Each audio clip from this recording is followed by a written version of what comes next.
What's up mga kumari kong tigang? Ito ang YouTube channel ng mga taong mahilig gumawa ng mapampaswerte, mahilig magpabuenas at mangontra sa mga malas. It's me, Rico Mori, and welcome back to my channel! Mabuhay! Welcome back! Welcome back! Ayaw naman! Nako po, kumusta kayo ha mga kumari kong tigang? Nako, ba't ganyan naman ang itsura mo? Wala lang po, kasi ako po medyo nilalamig laang. Kasi nako, anong petsa na Oktubre na pala at ilang kembot na lang nako, Disyembre na naman. Siyempre, malapit ang Pasko. Pero ngayon po ha mga kumari kong tigang, kasi ang topic natin ngayon ay talaga naman pong nako, napaka-interesting na naman kasi marami po ang nagtatanong tungkol po dito. Ano ba yan? Kasi yun na nga, ang topic natin ngayon ay tungkol na naman po sa mga aswang. Nako, kaya pala mukha kang aswang. Nako, excuse me ha, makabalik ko hindi ako aswang. Ganito lang po ako, nakabalaba lang po ako. Ganito bang mga aswang? Yung mga nakaduster na ganyan, tapos may balaban na ganyan. Aswang ba yun? Nilalamig lang po ako. Kaya yun na nga ha, mga kumari kong tigang, kasi yun na nga, ang pag-uusapan natin ngayon ay yun na nga, tungkol po sa aswang. Kung ano ba yung mga senyales o yung mga sinasabing makikita natin kung paano natin malalaman ng isang tao ay aswang. Nako, baka kayo po ha, may mga nakasalamuha na dyan na aswang sa paligid po ninyo. Halimbawa, makapit bahay nyo, aswang pala yan. Nako, eto, sasabihin ko sa inyo yung mga sinasabing mga sign o senyales na maaaring ang isang tao po ay aswang. Nako, meron palang ganun. Meron ganun na mga kumari kong tigang. So, ano-ano ba yung mga yan? Yun na nga. Pero mamaya po, babanggitin din po natin yung mga iba't ibang po klase po ng aswang at kung ano po ang mga pangontra sa kanila. Nako. Opo, so yun nga. Ano ba ang mga sinasabing karakter o yung mga itsura o picture po ng mga aswang na yan? Ito po ha, mga kumari kong tigang. Iisa-isain po natin. Kapag ka ang isang tao, kasi ha, mga kumari kong tigang, ay aswang, may kakayanan po sila na, yun na nga, parang tao din naman kasi yan na, mga kumari kong tigang, parang normal lang na tao, nakatulad din po natin. Kaya lang po, meron silang taglay na kakayanan po na magpabago-bago po ng anyo. Minsan, nagiging iba't ibang sila, mukha ng tao, iba't ibang tsura nila. Minsan sila po ay nag-aanyong malaking hayop, malaking aso, malaking pusa, malaking baboy o ibon. Ganun ha, mga kumari kong tigang. Tapos, isa po sa mga sinasabing yung obvious na makikita nyo sa kanila kapag yung picture nila ay ganito. Sila po ay walang mga balingusan. Anong balingusan? Yung pong filtro dito, ito. Nakita yung filtro, ito po yung filtro ako. Meron ako ha, mga kumari kong tigang. Tingnan nyo, di ako aswang. Ang ganda nga ng filtro ko, nasa gitna ng bigote ko, di ba? Yan. Number 1 yan. Yan po yung pinaka-distinct na makikita yung picture nila kapag kayo nakakita ng taong ganyan na walang filtrum ang mga dito yung sa pagitan ng ilong at saka ng labi nila. Wala silang balingusan, tawag po doon. O yung pinaka-kanal. Bakit? Bakit nawawala yan? Kasi sila nga po, hindi ba yung nagpapalit-palit nga po ng anyo? Sa kanila po, mahirap po kasi yan. Pagkahalbawa sila po yung nag-anyong aso o nag-anyong pusa. Di ba wala namang mga filtrum yung mga pusa o yung mga aso? Di ba ang dunggot nun yung pinakailong na nila? O minsan yung baboy damo, meron bang mga filtrum yung baboy damo? Diba, manok, wala rin namang filtrum yun. So kapag sila po nag-anyo ng hayop, ganyan, yung mga iba't ibang yung mga ginagaya nila, nagtatransforms po sila. Pagbalik sa pagiging tao, nahihirapan na po silang ibalik yung itsura nila, yung pong filtrum nila, nawawala na. Ganon. Opo, kaya yung merong isang sinasabing baryo na isang lugar na merong, hindi ko ba magkita ng pangalan ko saan ha? Baka sa kayo ibas dito. Meron po isang baryo sa isang lugar na meron daw po isa doon po lahat po ng mga nakatira walang filtrum. Kasi yun daw pong lahat ng nakatira doon ay mga aswang. Ito nakakatakot daw. Kaya wag kayo pupunta kung saan baka kayo magpapailahilaw kung hindi nyo man alam yung mga lugar na pupuntahan po ninyo. Baka kayo mapadpad sa mga yung mga kuta ng aswang. Nakapos, malis nakakatakot yun. Isa pa po ha, mga kumari kong tigang, ang mga aswang po, meron silang kakaibang itsura. Para silang mga poker face. Poker face, masyado silang seryoso. Yung hindi sila palangit yung lagi silang nakamangot, laging parang seryoso ganyan, pagka nakipag-usap, parang mga strict ang mga teacher. Ganon. Opo, sila para bagang lagi nalang problemado. Lagi nakasimangot baga. Hindi mo yan mapapangiti. Pagka nakipag-usap yan, seryoso. Kaya di ba sabi nga nung matatanda nung araw, ikaw nga ngumiti-ngiti ka nga, mukha ka ng aswang Kasi ganun nga kasi ang mga picture po ng mga aswang. Yung parang sila po yung pag kinakausap mo, parang napaka-aloof nila. Yung parang lagi silang poker face. Halimbawa sinabi mo, Hoy Mars, kumusta ka na? Saan ka pupunta? Sabi niya, sasagot niya ganyan, pupunta lang ako sa palengke. Mamalengke ako, bibili ako ng baboy. Sagot siya, sige, alis na ako. Tapos, sama po, habang kumari kong tiga, isa ding distinct na picture nila. Hindi po sila makatingin ng diretso sa inyo pong mga mata. Bakit? Kasi, maalalaman nyo po na ang inyo pong mga refleksyon sa mata nila ay pabaliktad. At yan po, nako, confirm na confirm, aswang yan. Kapag katinignan nyo ang mata ng mga aswang at ang refleksyon nyo nakabaliktad, yan, confirm aswang yan. Siyempre, sino ba naman tao na mayroong refleksyon na pabaliktad? Tinitignan. Wala namang ganoon. Sila lang po yun, hama kumari kong tigang. At ang saba po, kumuha po kayo ng salamin. Tapos, bawa, may, dala-dala kayo sa bag yung salamin. Sabi, teka, Mars, ako magsusuklay lang. Tapos, tingnan mo to. Gulatin nyo. Patingnan nyo siya. Patingin nyo sa salamin. Alam nyo, makikita nyo, pabaliktad siya. Yung ulo niya nasa lupa, yung paa niya nasa taas. Ano yun? Opo, ganun yung itsura nila. Totoo yan. Kaya bihirang-bihira po na ang mga aswang ay merong salamin sa tahanan nila, sa bahay nila. Opo. Tapos, ang isa pa po, hama kumari kong tigang, kapag ka ang mga aswang po, nakita po ninyo, yan po parang, yung balisalagi sila. Yung laging nagmamadali, tapos hindi mo nga makausap ng maayos, hindi nga silang ngumingiti, tapos takot sila minsan sa liwanag ng araw. Minsan kaya madaling araw, paspas na sila, uuwi na agad sa bahay nila. Kasi minsan pag lumalabas sila, yung dapit hapon na kapag lumulubog na yung araw, makikita mo dumadaan yan sa harapan ng bahay nyo. Bawa, nasa ilang na lugar kayo, makikita mo, dumaan yan sa bahay nyo ganyan. Sabi mo, Hoy Mars, saan ka pupunta? Tapos kahit abangan nyo yung magdamag, hindi mo makikita yan na bumalik. Kasi syempre, nag-anyong iba na yan, baka nag-anyong ibon na yan, lumipad na lang yan. Yung makita ko nasa taas pala siya. O baka nasa likod na ng bahay po nyo, inaabangan ka na. Ganon. Opo, hamak balik kong tigang. Meron silang kakayanan kasi nga, yung magpalit-palit nga ng anyo. Tapos ang isa pa po, sila po ay mga walang anino. Kasi bakit? Kasi sa kanila po, mahirap pong gayahin ang anino nila. Yan. Kumbaga, sila po kasi pagka nag-anyo na silang aswang, hindi makasunod yung anino nila doon sa galaw po mismo. Katulad dati, pag tinas natin ang kamay natin sa anino natin, sumasabay ang anino natin, di ba? Yan, tignan nyo, may anino ako dito. Yan. Sumasabay yung galaw ng figure ng katawan natin sa anino natin, di ba? Sila po hindi ganon. Ganun ba? Opo, kasi nga, aswang nga kasi sila. Tapos mapapansin nyo rin po mga kumari kong tigang na ang mga buhok po nila ay hindi naapektuhan po ng hangin. Halimbawa, mahangin. Makikita nyo yung buhok po nila, hindi gumagalaw, hindi nadadala ng hangin. Kasi yung pong mga buhok nila parang nagiging yung tuod na. Tumitigas na, parang wala nang buhay yung buhok po nila. Hindi katulad natin kapag kayo, di ba? Ang buhok natin nagugulo, kahit hindi man humahangin, gumagalaw na kusa yan. Parang may sarili siyang buhay. Pero ang mga buhok ng aswang hindi ganun. Kaya sila ang mga itsurang po ng aswang, mga nakabuyang-yang lang na ganyan. Nakikita mo parang wala lang, hindi nagalaw ng mga buhok nila kahit mahipan ng hangin. Yun po, aswang po yun, hama kumari kong tigang. Tapos yun na nga, isa pang paraan po, hama kumari kong tigang, para malaman nyo na ang isang tao ay aswang. Tingnan nyo po sila sa pagitan po ng inyo pong mga paa o ng inyo pong mga binti. Halimbawa, lumampas na silang ganyan, kausap nyo. Tapos hindi ka sigurado, sino ba yung babaeng yun? Bagong lipat ata dito. Tapos sabi ni, siya, pupunta na muna ako sa palengke, bibili ko ng baboy. Siyempre, ganyan, ilang yung tumingin, hindi natin yung diretso sa inyo eh. Kasi malaman nyo nga, ganun sila aswang sila. Paglampas na ganyan, ang gawin nyo, tumuwad kayo. Silipin yung ganun sila sa ilalim ng pagitan ng hita nyo at makikita nyo kung ano yung last na itsura nila nung nagsaaswang sila. Kung bawa, sila po yung nagsaan baboy o anyong aso, ganyan, o yung malaking ibon, yun po makikita nyo. Kung bawa, sila po yung manananggal naman, dito sa Luzon kasi manananggal yan eh. Yung mga putol ang kanilang katawan. Tapos wala silang katawan, putol na lipat silang ganyan, aswang yun.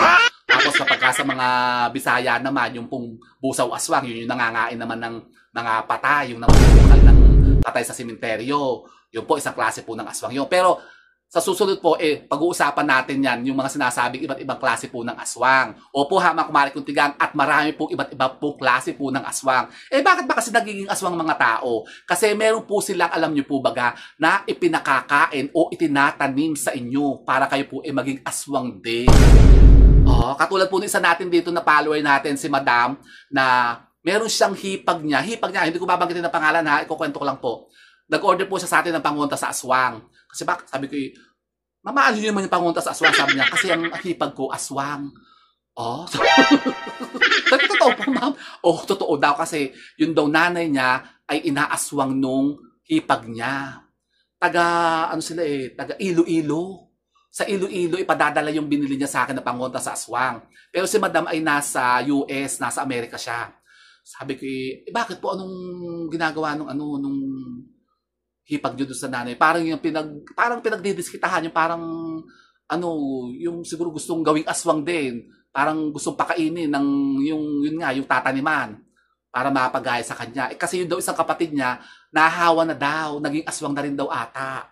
Inay. Kasi alam niyo po ba, hamakmari kong tigang, nasa simple lamang po pagpapakain ng laway ng aswang. Baka yung mga pagkain na ihahain sa inyo, merong yung pinatakan ng laway niya. Ako, kayo mahahawa na ng aswang. At alam niyo, paano malaman kung ikaw yung nahawa na ng aswang, ikaw yung nagsasayanggaw na, yung parang yayanggawin ka. Tawag sa Bisayang ganyan, yanggaw Yayanggawin, yung parang gagawin kang aswang. Kapag ka ikaw yung nagsusuka na ng laway. Tapos yung laway mo, yung dire-diretso na hindi napapatid, yung ang haba-haba, gano'n ka ng gano'n. Yung parang naglalaway-laway ka na nagsusuka ka na ng laway, nakatiri. Opo, yung isang distinct na malaman nyo kapag isang tao ay nahawahan na ng laway, nahawahan na ng aswang, naglalaway siya. Parang yung asong nauulol, parang naglalaway, yung may rabies, ganun. Ayaw, di ba? May rabies. Opo. Pero hindi po rabies, hindi mo nakamatay yung aswang. Hindi mo po nakamatay yung kapag nahawa kayo ng aswang. Magiging aswang ka na rin. Tapos kasi yan, usually, hamakmalik ko yung mga pagkain na ganyan. Inahalo po yan sa mga lumpia, yung lumpiang prito, yung binabalot. Kaya kayo, ingat kayo sa pagbibili ng mga lumpia sa mga tindera sa labas. Baka maghal sa akin ng mga lumpia. Kasi usually may ganyan talaga. Doon nila inalagay yung laway nila sa loob po nung lumpia. Tapos minsan din, hinahalo din nila sa ulam. Kaya baka kayo bibigyan ng ulam ng kapitbahay po ninyo, alam nyo, meron pangontra naman dyan sa mga ulam o pagkain na ibibigay sa inyo na may tanim ng aswang. Yung bertud nila, alam nyo kung ano yun, kumuha kayo ng kalamansi, pigaan nyo yan. Halimbawa, meron din kayong mga pupuntahan ng ibang lugar na hindi yung kilala yung mga tao na nang-invite sa inyo. Yung ilang na lugar baga, halimbawa, piyestahan, birthday yan, kasalan ganyan. Pag inimbita ka, siyempre, hindi ka naman pwede hindi kakain. Siyempre, ano ba naman yan, pumunta-punta pa, hindi makakain, para napakasuplada, baka ikay usugin pa doon. Di ang gawin nyo, kumuha kayo ng kalamansi, magbaong kayo ng kalamansi. Siyempre, yung usually, aswang niya, ayaw nila sa kalamansi, panghunta sa kanila yan. Magbaong ka lagi ng kalamansi sa bag mo. Ako lagi akong ganyan, meron ako talagang baon na asin, bawang, tsaka kalamansi sa bag ko. Kasi nga, nung nagte-taping ako madalas noon, may dala pa nga ako magic sarap Kasi pag hindi pasap yung ulam, pinapatak ako ng magic sarap. Tsaka bisang matabang, meron ako talagang paminta yan, asin. Ilalagay ko yun sa pagkain namin sa mga meal ng mga talent. Katulad noon, may pinunta kami sa Norsagaray, Bulacan. Ilog yung ako yung madaladalang mga bawang, ganyan, yung mga paminta, asin. Di yung makasama ko naman, bubuklatin yung bag ko. Ano ba itong daladala mong mga kung ano, may bawang. Ayaw, di ba? Meron pang kalamansi.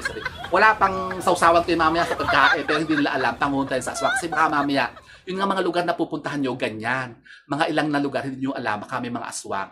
Baka kayo mapakain ng yun na nga, yung mga laway nila, o yung tinatan nila na itlog, yung itlog ng ibon. Kasi kapag kayo napakain yan, yung itlog dito, pag napisayan sa tiyan nyo, yung ibon, yung aswang, yun ang nagiging aswang yung ibon, na kapag kaya na andito na sa inyo, umiikot-ikot yan sa loob ng katawan nyo. Malit lang yan na itlog, magiging ibon yan pag napisa. Tapos sasakit ang tiyan nyo, tarang hahalukayin yung tiyan yung ganyan. Tapos pag lumaki na yung ibon yun na magmamanifest sa inyo pagiging aswang kayo, magtatransform na rin kayo. Magiging kung ano na rin kayo, magiging ibon na rin kayo, magiging aso na rin kayo, baboy damo, ganyan. Tapos maglalaway na nga kayo, kakain na rin kayo ng mga atay-atay, ganun. Parang nangyari kay Gloria doon sa Malyari. Napanood niyo ba yung Malyari? Yung kay Piolo? Yung Malyari, yung... Sino ba yun? Yung kay Piolo Pascual yun eh. Story yun ng aswang. Dapat kasama din po ako doon sa Malyari na yun. Eh, nung time na yun, ay, bakit ba hindi ako naka-ano doon? Kasi ako busy kasi nung panahon na yun. Kasi parang sinuting po kasi yun ay post-pandemic. Post-pandemic, hindi po ako nag-confirm doon sa Malyari. Dapat, ang role ko po doon sa Malyari, doon kay Piolo Pascual, is yung nagtitinda ng mga anting-anting. Ang nakuha po doon, yung kaibigan ko na si Sherilyn David. Siya yung, doon yung nakuha doon sa role na yon na nagtitinda ng anting-anting. Binentahan niya yung nanay ni Piolo Pascual, si Gloria. Tapos yung pinaka-unton, yung unton na medalyon ata o unton, yun yung role niya. Dapat ako po yung kinukuha doon. Eh, kaya lang di ako nag-confirm nga kasi akala ko yung parang teleserye lang yung pala yung MMFF movie. So, yun. Ganun hama kumari kuntigang. Yan kasi meron yung pinapakain sa inyo na parang itlog o yung parang malit na bato yan na yun na nga, kayo pa tutubuan dyan, yun na nga yung parang ibo tapos yung lumalabas sa bunganga nyo. Tapos pagka nakalabas na yan, naging full-fledged na siyang aswang, may balahibo na siya, lilipad na yun. Tapos, yun nga, kayo po'y parang mananakam-nakam na kakain na kayo ng tao o yung dugo ng tao. Kasi meron yung, yung mga aswang, pagka hindi nila kaya talaga, pwede naman kayo may option naman kayo na hindi kayo kakain ng tao talaga. Pwede kayo kumain ng mga hayop din, bawa mga pusa o ganyan, mga aso, mga kambing, ganun. Yun ang kakainin nyo. Kasi kakain lang naman nila dyan dugo eh. Kailangan lang nila makainom ng dugo o yung mga atay-atay lamang loob ng ng hayop. Pero alam nyo, meron silang ipinapahid na para maginhawahan ng katawan nila. Sila po ay naglalangis din. Meron din po silang special na langis. Na alam nyo yung langis na yun na ipinapahid nila para sila po mag-transform sa pagiging aswang. Kasi masakit yan eh. Para silang nababalisa, para silang kumbaga ginaground. Pagka hindi sila nakapag-transform sa aswang at hindi sila nakainom ng dugo ng tao, yung mga lamang loob, nakakain ng ganyan. Para silang feeling nila, matetigoer sila. Parang mamamatay sila. Siya parang gutom na gutom. Parang kumikiyaw-kiyaw yung tiyan nila. Parang gutom na gutom sila. At di ba ang paborito ng kainin niya mga yan, mga bata, yung mga baby, lalo yung mga buntis. Yan, tapos yung may mga sakit. Baka kayo may mga sakit, tama kumari ko tika, tapos kayo napapangamuyan ng aswang. Nakatakot yun. Tapos mga buntis kayo, kaya dapat lagi kayo magdadala kayo ng bawang. Kasi ang bawang, pangontra sa aswang yan yung luya, magdadala din kayo ng luya. Tapos lagi kayo dapat magsusot kayo ng itim na panloob. Yung parang, anong tawag doon? Yung calzoncillo, yung parang kamison na itim. Para, kung halimbawa buntis kayo at mayroong aswang sa paligid po ninyo, hindi niya maaaninag yung bata dyan sa loob ng tiyan po ninyo. Tapos kasi kapag ka dyan, titignan nyo rin yung mga tao na nakasalamuhan nyo kung buntis kayo, baka aswang nga kasi yan. Tinititigan yung ganyan yung yung tiyan yung ganyan. Tapos nakangiti yung ganyan. Nakangiti ganyan sa tiyan nyo yan. Parang sarap na sarap yan, parang laway na laway yan. Tapos kapag ka ganyan, anuhin nyo, yung kontrahin nyo. Kontrahin nyo yan. Kasi baka yan, meron nang ibinubulong dyan. Kasi meron mga aswang, may ibinubulong na orasyon dyan para ang tiyan nyo, sasakit yan. At yung bata dyan, yan, parang ma-disorient yung baby sa loob ng tiyan nyo at maaari kayong makunan. Lalong-lalo pa yung mga nasa 3rd trimester pa lang ng tiyan nyo na pagbubuntis po ninyo. Ako, gustong-gusto nila yung amoy niyan ng baby kasi amoy lang kayan. Kaya kayo, lagi kayo magdadala ng luya at saka bawang, tapos asin. Yan, para kayo, hindi kayo lalapitan ng aswang. Kasi ang asin po, yan, ang pakiramdam nila sa katawan nila yan, ay parang asido. Kaya di ba, kapag naglagay tayo ng asin sa mga pintuan natin, sa bintana natin, hindi makakapasok ang aswang sa bahay natin. Kasi kontra sa kanila yan. So, yun. Isa pa po, yung mga pangontra naman po, yan to. Abagitin ko na yung pangontra ng mga aswang. Kayo po, dapat lagi kayong mayroong mga daladala pong mga tanso sa katawan. Kung magsuot kayo ng tanso, yung mga kwintas na tanso. Kaya lang, malas kasi daw pag sinabi na nagsusuot daw po nung yung kwintas na tanso sa pera, malas naman yan. Maglagay na lang kayo ng parang unton na ipapardible po ninyo na nakabalot sa telang pula para kayo hindi kayo lalapitan ng aswang. O yung bala ng baril, lagay nyo sa bulsa po nyo, takot sila dyan. Kasi yung mga matutulis na bagay na yari sa tanso, takot sila na masugatan dyan. Kasi kapag ang mga aswang nasugatan po ng mga ganyan, ng mga patalim na yari sa tanso, matagal silang maghilom. Tapos ang pangatlo dyan, kapag gusto nyo patayin ng aswang, tatagain nyo sa pinakagitna ng likod nila. Bakit? Kasi yun yung part na hindi nila malalawayan. Kasi sa mga aswang po, kapag ang sugat nila, hindi po nila nalalawayan o ganyan, parang pusa sila, ganyan nila. Gagaling agad yun. Pero matagal. Pagka ang ginamit na patalim sa kanya o panaksak sa kanya o pangsugat sa kanya, mga kutsilyo na yari sa tanso o yung mga espada na yari sa tanso. Yan.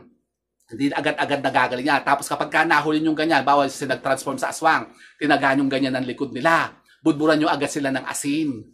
Yan, hindi yan maghihilom. Yan, kasi takot nga sila sa asin. Kasi, di ba nga, pagka yung may sinasabing may mga nakatirang aswang sa gubat, daw meron kayo kilalang aswang. Puntahan nyo yan kapag yung gabi. Pumunta kayo dyan pagka lumubog na yung araw kasi wala yung aswang dyan sa bahay nila. Yan, naglilimayo niyan kung saan-saan. Ang gawin nyo, kumuha kayo ng isang asin, yung isang supot ng asin. Tapos, ilagay nyo doon sa pinakahagdanan nila. Hindi sila makakapanik doon sa bahay lang hanggat may asin doon. Tapos, halimbawa, sila po nagkasugat o nasugatan nyo sila. Hindi yan gagaling hanggat hindi sila nakakabalik sa bahay nila. Pagka sila naabutan ng sikat ng araw, matetigoor sila. Ayaw, di ma! Opo, yun yun. Kakawa naman yung aswang. Pinatayo nyo na. Aba, syempre, ganoon talaga. Nangangaswang siya mag-suffer siya sa consequences na ginawa niya.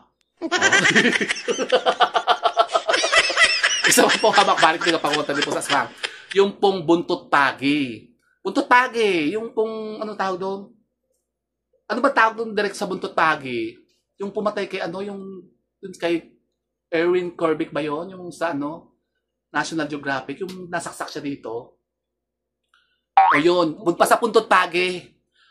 Meron yan nabibili sa mga simbahan, mga buntot pagi. Pwede rin kayo mag-order sa akin. Meron tayo niyan.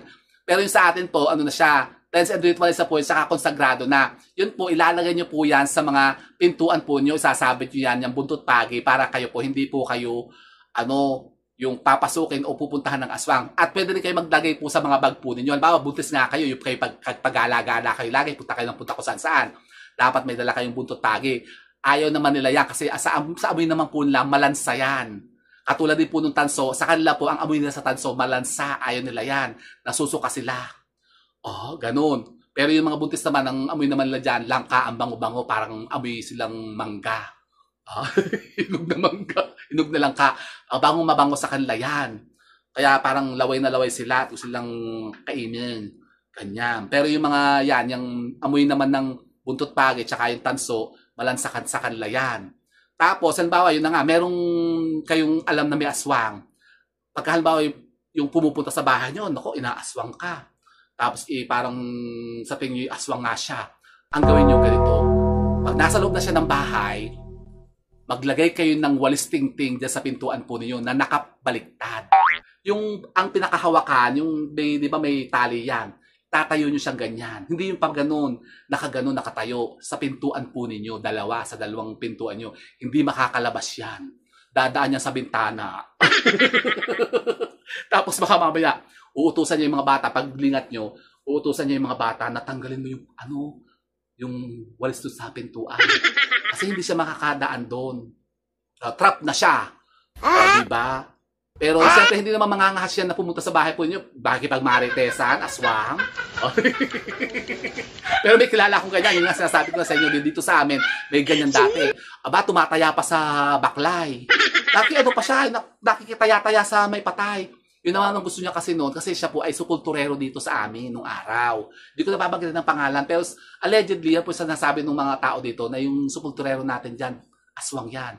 Kasi sasabi, si Godeng, aswang yan. Binanggit ko pa yung pangalan. Basta, lang po yun.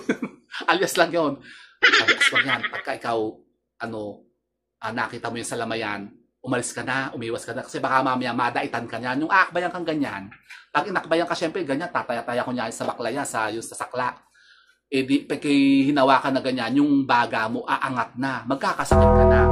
Tapos yun, aamuyin ka na niyan, pangangamuyan ka na, pupuntahan ka na niyan sa bahay mo. Hanggang sa matay, goers ka na. Mamatay ka na. Kasi ganyan sila, kaya sila parang hinihigop nila yung, yung dugo mo o yung parang yung kaluluwa mo, umaangat, yung baga mo, aangat, gaganon. May kakayanan silang ganyan, mga aswang. Are you crazy? Are you out of your mind? Ano sinasabi mo dyan, Direk? Nag-comment ka dyan, ha? So, totoo po yan, mga kumari kong tigang. Kaya dapat po, may mga pangontra kayo dyan. Yan po, yan. Buntot pagi, tapos yung bala ng baril, yung tanso, tapos yung asin, bawang, luya. Dapat meron kayo dyan. Tsaka isa pa po, yung pong palaspas. Yan, yung palaspas po every Palm Sunday. Kapag kayong Linggo de Ramos, magpabindisyon kayo ng palaspas, tapos yan po ilalagay nyo sa mga pintuan nyo, sa kasabintana po nyo. Hindi kayo papasukin ng aswang, hindi kayo lalapitan ng aswang. Tsaka yung mga elemento, yung mga laman lupa, maligno, hindi rin kayo papasukin dyan sa bahay po nyo kapag meron kayong palaspas dyan. Kasi bless yan eh. Kumbaga yan, takot sila dyan. Tsaka yun na nga, yung walis. So yan po, mga kumari ko yan po yung mga ilang mga sign yan, mga senyales ng isang tao po ay maaring aswang. At yan po ilang sa mga pangonta na pwede po natin gamitin sa kanila. Sa susunod po natin na video, mga kumari ko medyo mahaba na kasi ito, babanggitin naman natin yung iba't iba pong klase po ng aswang. Yan. Sa atin po, sa Luzon dito, yung mga manananggal, yung mga nangangain po ng mga, yung nangangain ng mga bata, yung mga pumupunta sa bubong, inilalabas yung dila. Tapos makikita mo yung mga buntes, wala na, uka na yung baby. Sa mga Bisaya naman po, sila naman po yung mga aswang nila, yung mga yanggaw, tsaka yung po mga busaw aswang. Yan, yung po mga nangangain naman ng mga bangkay. Gusto nila yan, yung mga bulok na bangkay.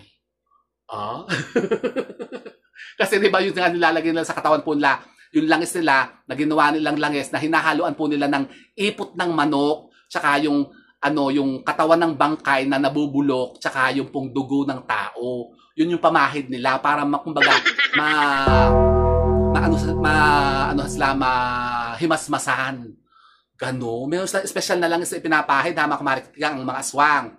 Yan, yung pong langis na ginawa nila, na nilagyan po nila ng, yung ipot ng manok, tsaka yung bangkay ng patay, yung tinadtad, saka yung dugo ng tao. Tapos ipapahid nila sa katawan po nila, tapos parang gaganyan sila, parang masasarapan na sila dyan. Kano, parang, gaganyan. Ayaw naman. Gaganon po. Parang napanood sa YouTube, yung kay Manilyn Reynes, diba? Si Res Cortez, hanggang ganyan. Malabas-labas yung dilang ganyan. Totoo po yan, na makumalikatigang. Totoo po yan. Sa mga ibang lugar po, meron po dito sa atin, sa ibang region kasi, may mga sinasabing ganyan talaga na lugar ng mga aswang. Parang isang bayo nga daw, meron daw ganyan, isang bayo ng aswang eh. Tapos every fiesta, naghahanda sila nung biktima nila. Yun yung hinahanda nila, yung kailangan po mga bata. Tapos parang sasalo-salo sila, party sila. Pero ngayon modern na sila. May mga video okay na rin ng mga aswang. Totoo po yan, mga kumarik na yun. Tatawa. So, yan po yung lamang sa mga kumarik na sasabi mga yan.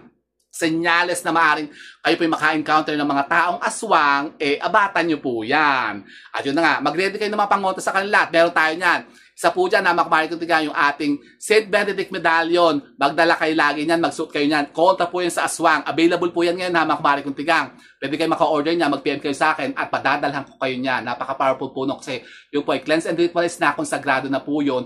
At yun po ay nakargahan na ng mga orasyon. Yun, St. Benedict Medallion, baka kayo po bubuntis ngayon, baka kayo kailangan ng mga pangontra. Yun po ang kunin po nyo, tsaka yung ating buntot ng pagi, available din po sa atin yan. PM nyo po ako at ipadadala ko po yan sa inyo. So yun po, mga kumari ko tigang, sana may napulog na mga bagong idea at kaalaman sa pag-cont sa mga sinasabing mga aswang-aswang na ganyan. Leche. And with that, mga kumari ko tigang, keep safe and God bless. Thank you for watching. Bye, mga kumari ko tigang. Kaya pala mukha ako aswang ngayon. May bandahan na pa ako. Ganyan.